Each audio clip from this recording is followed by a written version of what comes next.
আসসালামু আলাইকুম। আজকে যে বিষয়টি নিয়ে আলোচনা করব সেটি হচ্ছে কনফিউশন অফ টেন্স। টেন্স মূলত তিন প্রকার: প্রেজেন্ট, পাস্ট, ফিউচার।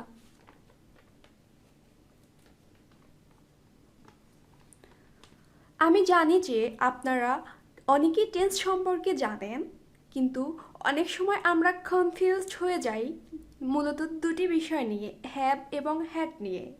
এ দুটি মূলত একই অর্থ প্রকাশ করে, কিন্তু হ্যাভ ইটেন দ্বারা বোঝায় আপনি কাজটি মাত্র শেষ করেছেন, মানে এই মাত্রই শেষ করেছেন, এবং হ্যাড প্লাস ইটেন দ্বারা বোঝায় আপনি কাজটি শেষ করেছেন কিন্তু অনেক আগেই শেষ করেছেন, অর্থাৎ আপনি কাজটি অতীতে শেষ করেছেন। Confusion of tense: I, we, you, they এই চারটি সাবজেক্টের সাথে ভার্বের প্রেজেন্ট ফর্ম সাধারণত হয়ে থাকে। তবে প্রেজেন্ট পারফেক্ট যখন আসে তখন হ্যাভ বসে। হি, শি, ইট এই তিনটি সাবজেক্টের সাথে যখন ভার্বের প্রেজেন্ট ফর্ম বসে তার সাথে এস বা ইএস যুক্ত হয়। প্রেজেন্ট পারফেক্টের সময় হ্যাজ আসে। কনফিউশন অফ আর্টিকেলস: এখানে আমরা আর্টিকেলের বেসিক কনফিউশন নিয়ে আলোচনা করব। যদি কোনো শব্দের শুরুতে এ, ই, আই ও ইউ থাকে তাহলে ওই শব্দের পূর্বে অ্যান বসবে। Example: an Apple, an umbrella, an egg. শব্দের শুরুতে যদি ই, ইউ থাকে, তা যদি ইউ, ওয়া, ও এর মতো উচ্চারিত হয় তবে এর পূর্বে এ বসবে। এক্সাম্পল: আ ওয়ানছাগানট, আ ইউনিভার্সিটি। নাম্বার 3, এই সাইলেন্ট থাকলে অ্যান বসবে। Example: an honest man. এছাড়া অ্যাব্রিভিয়েশন এ ফার্স্ট লেটার কনসোন্যান্ট হলেও ভায়োলের মতো প্রোনাউন্সিয়েশন হলে এর পূর্বে অ্যান বসবে, যেমন অ্যান এমএ।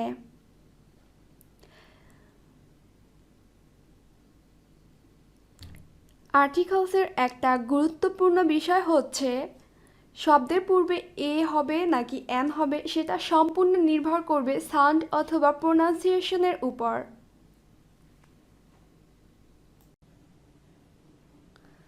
ডেফিনিট আর্টিকেলস সাধারণত নাউনের পূর্বে বসে।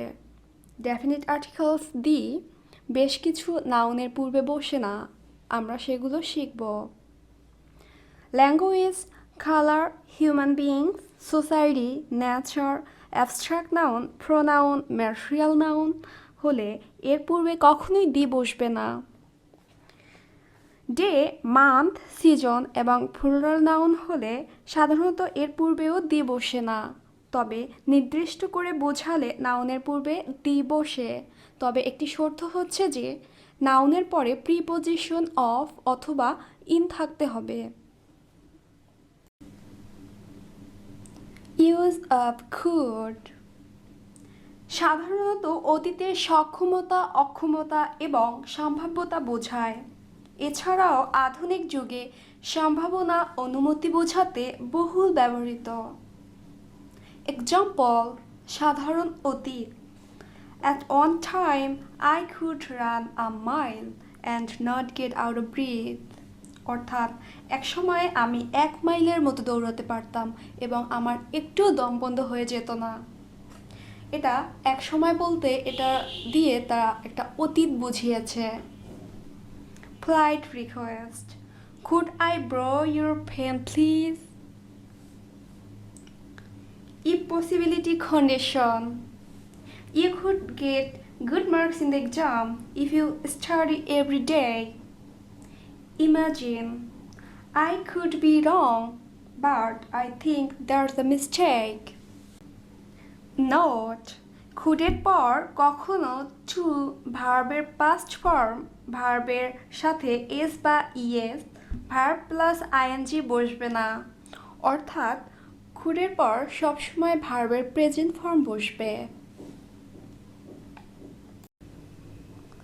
ইউজ অফ উড, এটি দ্বারা মূলত ভবিষ্যতের possibility, request, offer, like, giving value, giving priority বোঝায়।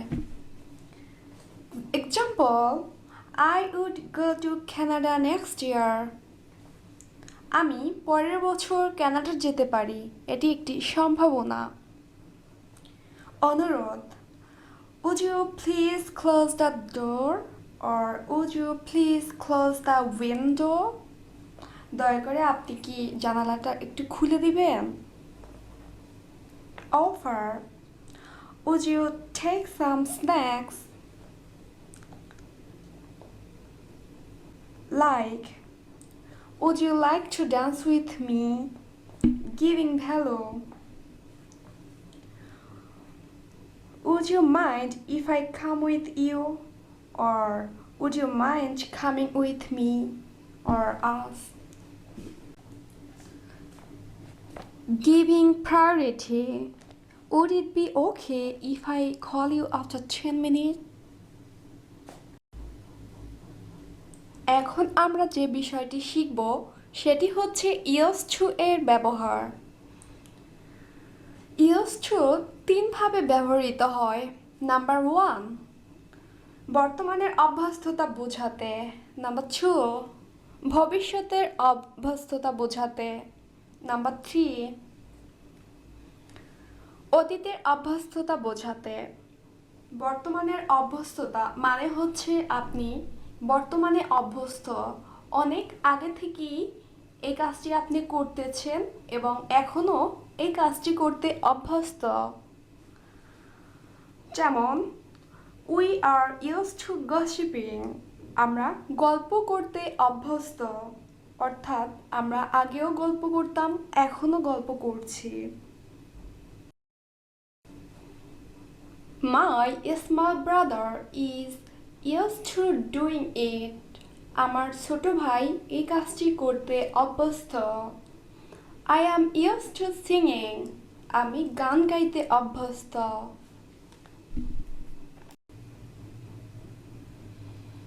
ভবিষ্যতের অভ্যস্ততা বোঝাতে subject plus will get plus use to plus verb plus I N G. Example, we will get use to speaking in English, আমরা ইংরেজিতে কথা বলতে অভ্যস্ত হয়ে যাব। My small brother will get use to doing it, আমার ছোট ভাই এই কাজটি করতে অভ্যস্ত হয়ে যাবে। I will get use to singing, আমি গান গাইতে অভ্যস্ত হয়ে যাব।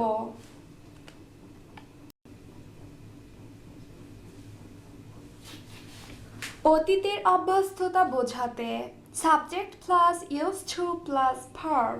Example, we use to speak in English, আমরা ইংরেজিতে কথা বলতে অভ্যস্ত ছিলাম। মাই small brother use to do it, আমার ছোট ভাই এই কাজটি করতে অভ্যস্ত ছিল। আই ইউজ টু সিং, আমি গান গাইতে অভ্যস্ত ছিলাম।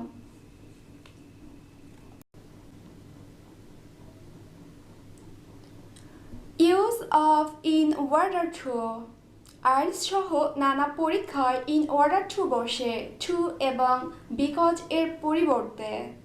Example, in order to learn English you need to practise, ইংরাজি শেখার জন্য তোমাকে প্র্যাকটিস করতে হবে বা প্র্যাকটিস করা প্রয়োজন। In order to be singer she will join music school, singer হওয়ার জন্য সে মিউজিক স্কুলে জয়েন করবে।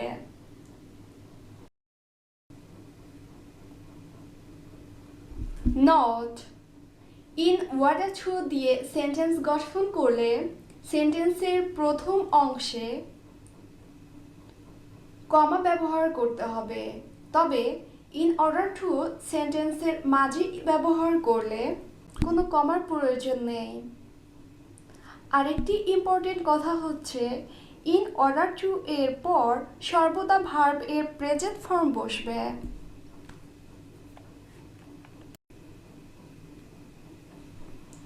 এখন আমরা জানব এইদার ভিএস নেইদার। এইদার শব্দের অর্থ দুটোর মধ্যে একটা এবং নেইদার শব্দের অর্থ কোনোটাই না। Example, in morning I drink either a cup of brew or a cup of joe. এখানে আমরা এই সুযোগে একটা ব্রিটিশ এক্সপ্রেশন আর ভোকাবুলারি শিখে নেই। A cup of brew অর্থাৎ a cup of tea and a cup of joe অর্থ a cup of coffee. Neither এর মানে হচ্ছে কোনোটাই না। Neither coffee or tea contains alcohol অর্থ কফি অথবা টি এর কোনোটাই অ্যালকোহল বহন করে না।